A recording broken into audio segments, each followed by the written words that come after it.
Hello students, आज हम exercise 1.3 का क्वेश्चन नंबर 8 सॉल्व कर रहे हैं।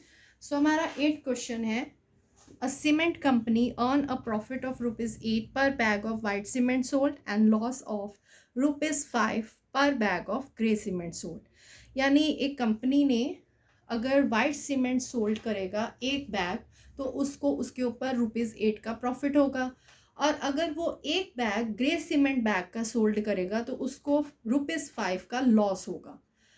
इसका ए पार्ट उसने पूछा है, कंपनी ने 3000 बैग्स जो है वो वाइट सीमेंट के बेचे हैं, और कंपनी ने 5000 बैग्स जो है वो ग्रे सीमेंट के बेचे हैं। तो अब आपने बताना उसको प्रॉफिट हुआ या उसको लॉस हो गया। तो उसके लिए सबसे पहले हम यहाँ लिखेंगे profit earned for selling one white cement bag। उसको प्रॉफिट हो रहा है, अगर वो वाइट सीमेंट बैग बेचेगा तो ₹8 का, और उसने बेच दिए हैं 3000 बैग्स, तो 3000 इंटू 8 करेंगे तो 24,000 जो है उसको प्रॉफिट हो गया, उसने वाइट सीमेंट बैग बेचेगा तो। अब हमने लॉस बताना है उसको कितना हुआ, तो यहाँ लिखेंगे loss incurred for selling one gray cement bag।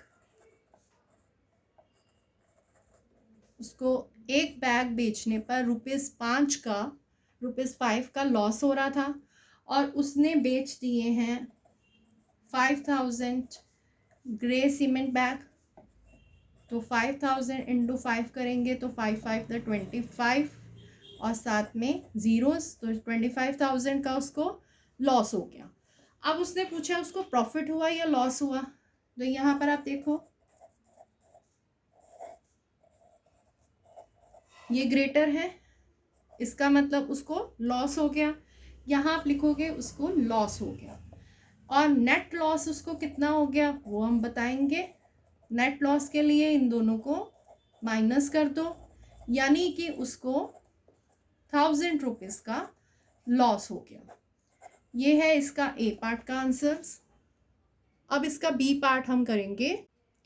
इसका बी पार्ट है, what is the number of white cement bag it must sell to have neither profit nor loss if the number of grey bag sold is 6400 bags.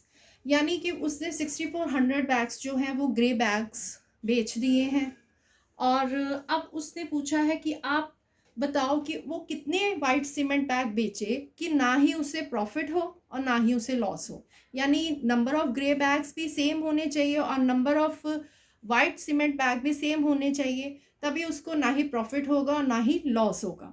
तो इसके लिए सबसे पहले हम यहाँ लिखेंगे कि हमें वाइट सीमेंट बैग जो है उसको हम x मान लेते हैं।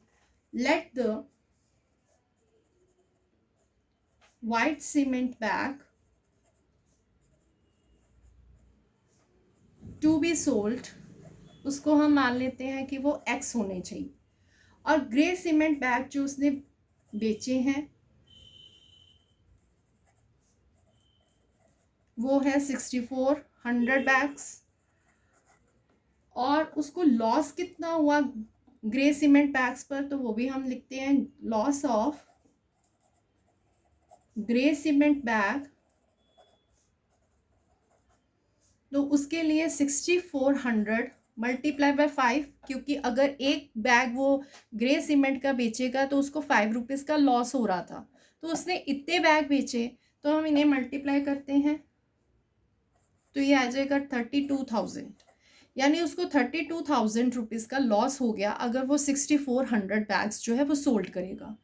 अब हमने ये बताना है कि वो कितने वाइट सीमेंट बैग सोल्ड करे कि ना ही उसे प्रॉफिट हो ना लॉस हो। तो उसके मतलब उसका ये होगा कि ना ही उसे प्रॉफिट होना चाहिए ना लॉस, तो उसके लिए दोनों ही इक्वल होने चाहिए, यानी लॉस और प्रॉफिट दोनों इक्वल होने चाहिए। तो यहाँ पर हमारे पास लॉस है, उसके लिए आप देखो प्रॉफिट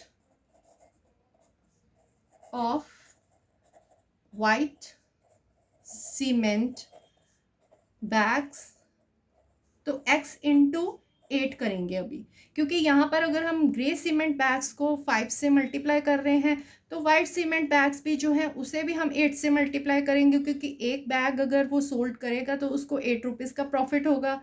तो यहाँ अगर 5 से मल्टीप्लाई कर रहे हैं तो यहाँ भी इसको हम मल्टीप्लाई करेंगे, क्योंकि अभी हमें बैग्स नहीं पता, वो हम फाइंड करेंगे। तो ये हो जाएगा 8x, यानी कि loss is equal to profit. तो यहाँ आप लिखोगे कि लॉस जो है वो तो है हमारे पास 32,000, इक्वल टू प्रॉफिट है अभी हमारे पास 8x। तो यहाँ से आप x की वैल्यू फाइंड कर सकते हैं, divided by 8 is equal to x, 8 4 the 32,000, so x की वैल्यू आ गई 4,000। यहाँ पर अब आप लिख सकते हो देयरफॉर द वाइट सीमेंट